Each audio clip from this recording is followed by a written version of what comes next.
Hey everybody, White Bone Knives here, and today I wanted to do a review of my Martin Jaguar 2015 model takedown bow. And I decided to go with this bow because, well, the reviews spoke for itself.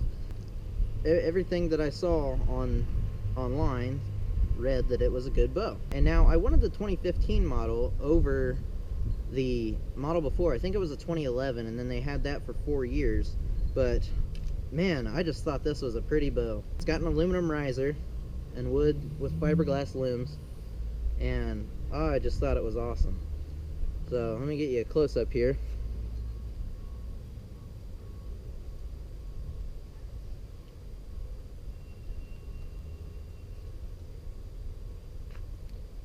There's the riser and pretty nice limbs.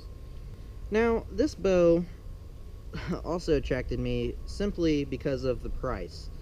And there was a few things that I would like to edit on the bow and to actually make it shoot better.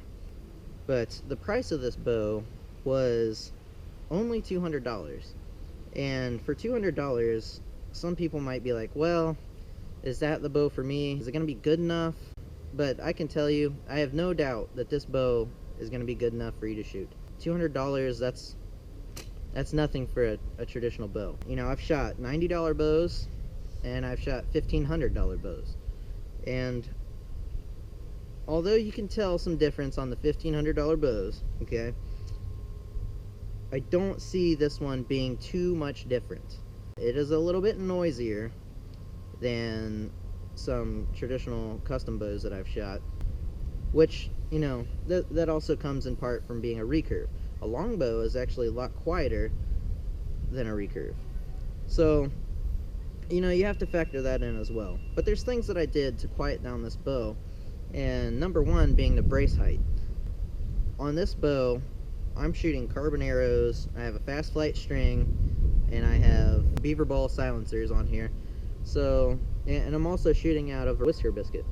So, all those things factor into your brace height, and your brace height is going to be different for every bow. Mine happens to sit at 7 5/8. So that's what I found to be the correct brace height for me on this one. The bow came with a B50 string, and I don't think there's too much wrong with B50, although on this bow it really wants to make your limbs bounce like crazy. It's kind of like a rubber band.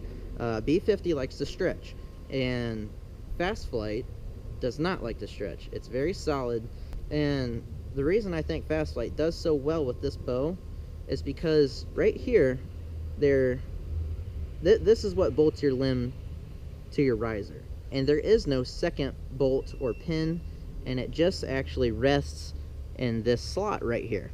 Now, at first I was concerned about that. You know, I'm like, well, you know, because I used to make these traditional bows, and I was like, well, I don't really, you know how I feel about that. It kind of concerns me, but it actually holds it in there fairly well.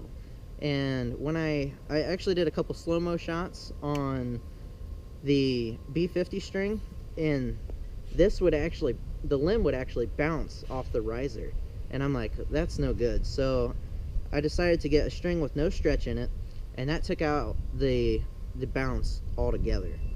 Or, well, it took off the slap, and that helped quiet down the bow a lot. Fast flight is generally noisier than B50, and that's because it has no stretch. So it's generally noisier. And there's a couple things that I did also to improve the sound. I put these little buttons of Velcro on here, and that helps with a little bit of the string slap. Your brace height will get most of that out, so you don't really have to have these. I just decided to add them, as it did quiet it down a little bit further. And when I first got this bow, there was a shelf, and you screwed it in here, and it came out, and the arrow sat on it, you know, so basically you're shooting off this rest, but I didn't really care for it. There's been a lot of complaints on the bow reviews for this bow about that rest. I don't think it's that bad. I just wanted a whisker biscuit, put it on there, and I've enjoyed it ever since. It didn't really sway me the other way, one way or the other, over buying the bow, having that rest on there. I just wanted to replace it. I like that rest, but I don't really see a lot wrong with it, the stock rest. So this is just what I wanted. And then I also added these beaver ball silencers on the end of my strings, or my string here, and that helped out a lot with the string vibration. And like I said, brace height gets most of the vibrations and everything like that out of your bow, but these help. It's all the little things that just keep adding up for a better sound, better shooting bow, less vibrations. But yeah, I like the bow quite a bit. And this one is the 45 pounds. They have bows ranging from, I believe it's 29 on up to, I think 60 maybe. I decided to go 45, and I actually recommend that poundage to everybody. It's a good poundage for everybody. There may be some girls that want to go a little bit lower than that, but for the average guy, I would say 45 pounds sits pretty darn nice. Don't be a macho man and go out and get, you know, a 70-pound bow, and then you bring it home and you're just like fatigued after shooting it 3 times. So get something that's comfortable to shoot, and that's what I decided to do when buying this bow. Well, I guess we'll shoot it for you and show you how it shoots.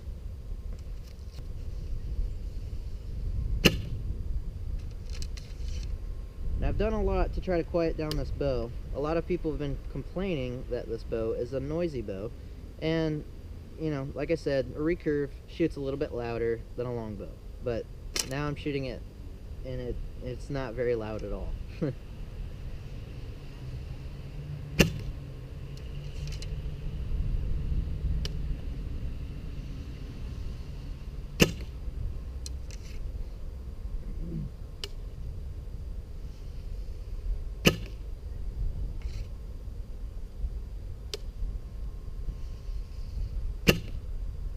Okay, so there we shot it.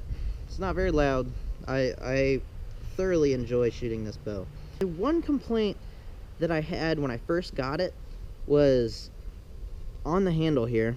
I was kind of worried that this would be too sharp of a corner for my hand. And at first it was a little bit uncomfortable, but now I think that my hand is kind of adjusted to it. I don't feel that at all. I can get out here and shoot all day long, and I don't feel any pain in my hand. It's actually a really comfy grip, so complaint averted there. I really don't have that many bad things to say about this bow. If you bought this bow and you're kind of trying to see more about it over the internet, it's a good buy. You will not be disappointed, so long as you take a few precautions to enhance its performance, and brace height is the main one. I can pretty much achieve the same sound with the right brace height. I don't even need these on, and it's still pretty quiet, but these do help quite a bit. So we'll go ahead and shoot it for you a couple more times, and I'll do some different shots here and there showing you the capabilities. I did do a little test, and I don't know if you guys know about this, but there's an app on your phone that is supposed to measure the speed of your bow shooting, and I was clocking it at around, it was like 190 to 200 feet per second. And that'll vary depending on how light your arrows are, how heavy your arrows are. So, but you know, it's shooting at a perfectly acceptable level. Pretty much Cadillac, I would say. Well, I guess Cadillac would be like 200, 210 for a traditional, but we're pretty darn close. I'm not concerned about that. So I'm gonna go pull those arrows. We're gonna shoot some more. Alright guys, just to show you the group that I got, that was about 10 yards. Didn't hit my mark that I was aiming for, although I'm not trying to shoot too serious right now. So, yeah, not bad. Everything within there is within about a 6-inch circle. Well, there you have it. There's the group, and we'll go back and shoot some more and show you the other group. Just want to do a little bit of a different angle, a little bit closer for you. Bow shooting really nice, really quiet.